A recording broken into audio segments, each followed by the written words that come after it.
রাজপথে থেকে আমরা সব ষড়যন্ত্র রুখে দেব বলছেন ডক্টর জাহিদ। জানিয়ে দেব নির্বাচনের সিসিটিভি ও বডি ক্যামের সাইনে ইসির। এদিকে বিশেষ সাংবিধানিক আদেশের মাধ্যমে জুলাই সনদ বাস্তবায়ন চায় জামায়াত। জানাবো বর্তমান পরিস্থিতিতে জাতীয় নির্বাচন হলে দেশের সংকট আরো বাড়বে বলছেন আনিসুল ইসলাম মাহমুদ। এবং সর্বশেষ জানাবো জাকসু নির্বাচনের গ্রহণযোগ্যতা নিয়ে প্রশ্ন তুলল 4 প্যানেল, আবার ভোট দাবি। দর্শক শুনছিলেন সংবাদ শিরোনাম, এখন বিস্তারিত। রাজপথে থেকে আমরা সব ষড়যন্ত্র রুখে দেব বলছেন ডক্টর জাহিদ। গণতন্ত্র প্রতিষ্ঠার বিরুদ্ধে দেশি বিদেশি ষড়যন্ত্র চলছে বলে অভিযোগ করেছেন বিএনপি স্থায়ী কমিটির সদস্য অধ্যাপক ডক্টর এজেডএম জাহিদ হোসেন। সেই সঙ্গে সবাইকে রাজপথে থাকার আহ্বান জানিয়েছেন তিনি। বৃহস্পতিবার দুপুরে রাজধানীর জাতীয় প্রেস ক্লাবের সামনে 12 দলীয় জোটের উদ্যোগে আওয়ামী লীগ ফ্যাসিবাদের পুনর্বাসন ও নির্বাচন বানচালের চক্রান্ত রুখে দাও শীর্ষক সমাবেশে তিনি এই কথা বলেন। ডক্টর জাহিদ হোসেন বলেন, দেশে গণতন্ত্র প্রতিষ্ঠার বিরুদ্ধে ষড়যন্ত্র চলছে, দেশি বিদেশি ষড়যন্ত্র চলছে। আমাদের ঐক্যকে দৃঢ় করব এবং ঐক্যবদ্ধ থেকে আমরা রাজপথে থাকব। দেশ বিরোধী সব ষড়যন্ত্র আসুক, দেশের স্বাধীনতা বিরোধী ষড়যন্ত্র আসুক, সব ষড়যন্ত্রকে আপনাদের সঙ্গে নিয়ে মোকাবেলা করার জন্য আজকে আমরা শপথ নিতে চাই। আগামীর বাংলাদেশ কেমন হবে ব্যাখ্যা করে ডক্টর জাহিদ বলেন, আগামী বাংলাদেশ কি ধরনের হবে, স্বাস্থ্য ব্যবস্থা কি হবে, আইনের শাসনের কি অবস্থা হবে, কৃষি ব্যবস্থা কি হবে এবং জনপ্রশাসন কি হবে, সর্বোপরি মানুষ কিভাবে তার প্রয়োজনে তার ভাত কাপড় এবং খাদ্যের যে চাহিদা অর্থাৎ মৌলিক চাহিদা কিভাবে মেটানো যাবে, তার প্রতিটি জিনিস একত্রিত কর্মসূচিতে বিএনপি সহ সব গণতন্ত্রকামী রাজনৈতিক দল একত্রিতভাবে জুলাইয়ে সেটি গ্রহণ করার ঘোষণা করেছে। অর্থাৎ এটি হচ্ছে আগামী দিনের বাংলাদেশের ভবিষ্যৎ রূপরেখা। কিভাবে বাংলাদেশের আগামী সরকার অর্থাৎ সব মানুষকে সঙ্গে নিয়ে একটি সরকার পরিচালিত হবে, এই সরকারের মানুষ আস্থা রাখবে, সেই সরকারের দেশে সুশাসন নিশ্চিত হবে, আইনের শাসন নিশ্চিত হবে এবং নিরপরাধ কোনো মানুষ সাজাপ্রাপ্ত হবে না, অপরাধীরা ছাড়া পাবে না। কাজে এই ধরনের একটি সামাজিক অবস্থায় ধরনের একটি বন্দোবস্তের জন্যই আমরা লড়েছি। 12 দলীয় জোট লড়ছে, বাংলাদেশ জাতীয়তাবাদী দল লড়ছে। তিনি বলেন, আমরা দেশের মানুষকে ঐক্যবদ্ধভাবে দৃঢ় করে আমরা রাজপথে থেকে এমন একটি ইস্পাত কঠিন ঐক্য গড়ে তুলব, যার মাধ্যমে যে কোনো অবস্থাতেই ফ্যাসিবাদ দূরে থাকবে, ফ্যাসিবাদের দোসররাও যাতে কোনো ফাঁক ফোকর দিয়ে সেখানে ঢোকার সুযোগ না পায়, সেই ঐক্যকে আমরা দৃঢ় করব। নির্বাচনে সিসিটিভি ও বডি ক্যামের সাইনে ইসি। সরকারের ইচ্ছে থাকলেও 73 জাতীয় সংসদ নির্বাচনের ভোট কেন্দ্রগুলোতে সিসিটিভি ক্যামেরা এবং পুলিশকে শরীরের বহন উপযোগী বডি ওয়ান ক্যামেরা না দেওয়ার সিদ্ধান্ত নিয়েছে নির্বাচন কমিশন ইসি। স্বরাষ্ট্র মন্ত্রণালয়ের চিঠি জবাবে এই বিষয়ে তাদের কিছু করণীয় নেই বলে জানিয়ে দিয়েছেন সাংবিধানিক এই সংস্থাটি। ইসির এমন সিদ্ধান্ত জানার পর রাজনৈতিক দলগুলোর ক্ষুব্ধ প্রতিক্রিয়া জানিয়েছে। নেতারা বলেছেন, অবাধ সুষ্ঠু নিরপেক্ষ নির্বাচন আয়োজনে ভোট কেন্দ্রগুলোতে সিসিটিভি ক্যামেরার প্রয়োজন হবেই। পুলিশকে বডি ওয়ান ক্যামেরা দেওয়া হলে সেটাও শান্তিপূর্ণ ভোট আয়োজন এবং আইন শৃঙ্খলা পরিস্থিতি নিয়ন্ত্রণে রাখতে সহায়ক হবে। ইসির উপসচিব রাশেদুল ইসলাম স্বাক্ষরে গত সোমবার স্বরাষ্ট্র মন্ত্রণালয়ের সিনিয়র সচিব পাঠানো এক চিঠিতে ভোট কেন্দ্রগুলোতে সিসিটিভি ক্যামেরা এবং পুলিশকে বডি ওয়ান ক্যামেরা না দেওয়ার সিদ্ধান্ত জানানো হয়। সম্প্রতি নির্বাচন commissioner brigadier general Abu Fazal Mohammad Sanaullah সাংবাদিকদের জানান, এই নিয়ে ইতিমধ্যেই আমরা 3-4টি সভা করেছি। একদিনের জন্য আউটসোর্স করেও ভাড়াই পাওয়া যায় না, আবার এতগুলো ক্যামেরা কেনাও যৌক্তিক নয়। বিএনপি চেয়ারপারসন উপদেষ্টা সৈয়দ মোয়াজ্জেম হোসেন আলাল সমকালকে বলেন, ভোট কেন্দ্রে সিসি ক্যামেরা ও বডি ওয়ান ক্যামেরা বিষয়ে সাধারণ মানুষ আশান্বিত ছিল, কিন্তু নির্বাচন কমিশন একটি সাংবিধানিক প্রতিষ্ঠান, তারা নিজেরা সিদ্ধান্ত নিতেই পারে। তবে নির্বাচন প্রধান স্টক হোল্ডার হিসেবে বিভিন্ন রাজনৈতিক দলের সঙ্গে আলোচনা করে সিদ্ধান্ত নিলে ভালো হতো। জামাত ইসলামীর সহকারী secretary general doctor Hamidur Rahman Azad বলেন, সিসিটিভি ও বডি ওয়ান ক্যামেরা সরবরাহ করার দায়িত্ব তো সরকারের, কাজে এই বিষয়ে সিদ্ধান্ত নেওয়ার ইসির কে?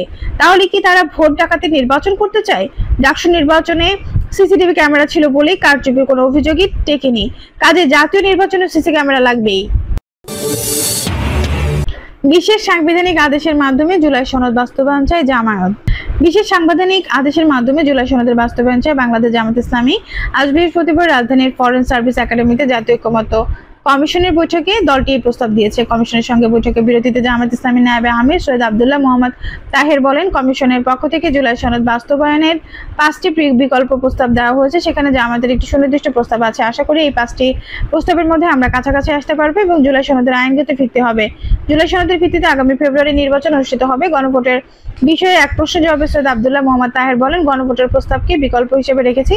বিশেষ সাংবিধানিক আইন জারির প্রস্তাবের ভিত্তিতে জুলাই সনদ বাস্তবায়িত না হলে গণভোটের মাধ্যমে হবে জামায়াতের দেওয়া প্রস্তাবের প্রসঙ্গে আইনজীবী শিশির মনির বলেন, আমরা একটি বিশেষ সাংবিধানিক আদেশ জারি করে জুলাই সনদ বাস্তবায়নের কথা বলেছি। অর্থাৎ ঐক্যবদ্ধ কমিশন যেসব বিষয়ে একমত পোষণ করেছে এর মধ্যে যেগুলো সংবিধানের সঙ্গে সাংঘর্ষিক সেগুলোকে একটি বিশেষ সাংবিধানিক আদেশ জারি করে সংবিধানের উপরে প্রাধান্য দেওয়া, বাকি ক্ষেত্রে সংবিধান যেমন আছে তেমনই থাকবে। 2024 সালের 5 আগস্ট জনগণের ইচ্ছার বহিঃপ্রকাশ ঘটেছে বলে মন্তব্য করে শিশির মনির বলেন, জনগণের ইচ্ছার বহিঃপ্রকাশ বাস্তবায়ন করার জন্য সব আলোচনা চলছে। গণ অভ্যুত্থানের পর যখন কোনো সংবিধান ছিল না, যখন দেশে কোনো সরকার ছিল না, বিচার বিভাগ ছিল না, সাংবিধানিক বিধান অনুযায়ী এই সময় জনগণের ইচ্ছা কার্যকর ছিল।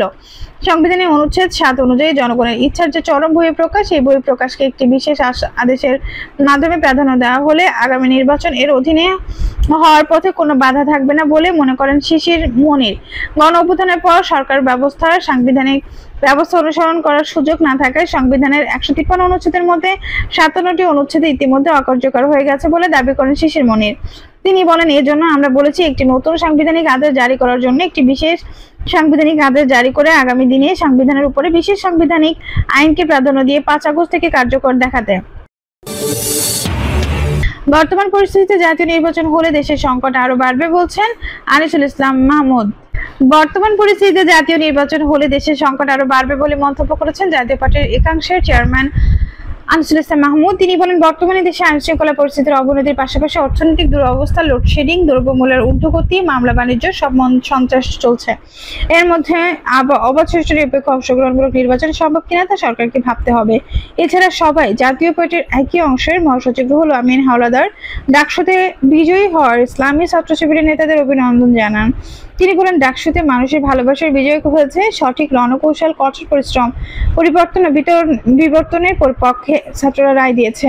আমরা এই রায়কে সম্মান করি। এই নির্বাচনে ছাত্র শিবির জয়ী হয়েছে, তাদেরকে জাতীয় পার্টির পক্ষ থেকে এবং ব্যক্তিগতভাবে আন্তরিক অভিনন্দন জানাচ্ছি। রুহুল আমিন হাওলাদার বলেন, ডাকসু নির্বাচনের ফলাফল এবং গত বছরের 5 আগস্টের গণ অভ্যুত্থান বা জুলাই বিপ্লব থেকে শিক্ষা গ্রহণ করতে হবে। অংশগ্রহণ, অহংকার, দম্ভ করলে কিভাবে পতন হয় তার ফলাফল ডাকসু নির্বাচন এবং জুলাই বিপ্লব আমাদের শিখিয়ে গেছে।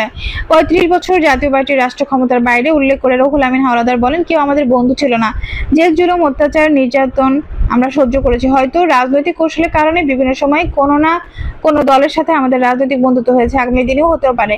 সবাই বক্তব্য দেন জাতীয় পার্টির নির্বাহী চেয়ারম্যান মোহাম্মদ মুজিবুর হক চুন্নু, সিনিয়র কো চেয়ারম্যান কাজী ফিরোজ রশিদ, কেন্দ্রীয় নেতা শহীদুর রহমান, নাসরিন জাহান, লিয়াকত হোসেন, জহিরুল ইসলাম জহির, মুস্তফা আল মাহমুদ প্রমুখ। ডাকসু নির্বাচনের গ্রহণযোগ্যতা নিয়ে প্রশ্ন তুলল 4 প্যানেল, আবার ভোট দাবি। জাহাঙ্গীরনগর বিশ্ববিদ্যালয়ের কেন্দ্রীয় শিক্ষার্থী সংসদ নির্বাচনে নানা অনিয়মের অভিযোগ তুলে ছাত্রদলের পরে ভোট বর্জন ও পুনঃ নির্বাচনের দাবি জানিয়েছে 4টি প্যানেল। প্যানেলগুলো হলো সংসপ্ত পর্ষদ স্বতন্ত্র অঙ্গীকার পরিষদ ও সমাজতান্ত্রিক ছাত্র ফ্রন্টের আংশিক প্যানেল। এছাড়া বেশ কয়েকজন স্বতন্ত্র প্রার্থী তাদের সঙ্গে একাত্মতা পোষণ করে ভোট বর্জন করেছেন। আজ বৃহস্পতিবার সন্ধ্যা 6:45 বিশ্ববিদ্যালয় পরিবহন চত্বরে আয়োজিত সংবাদ সম্মেলনে ভোট বর্জনের কথা জানান এসব প্যানেলের প্রার্থীরা।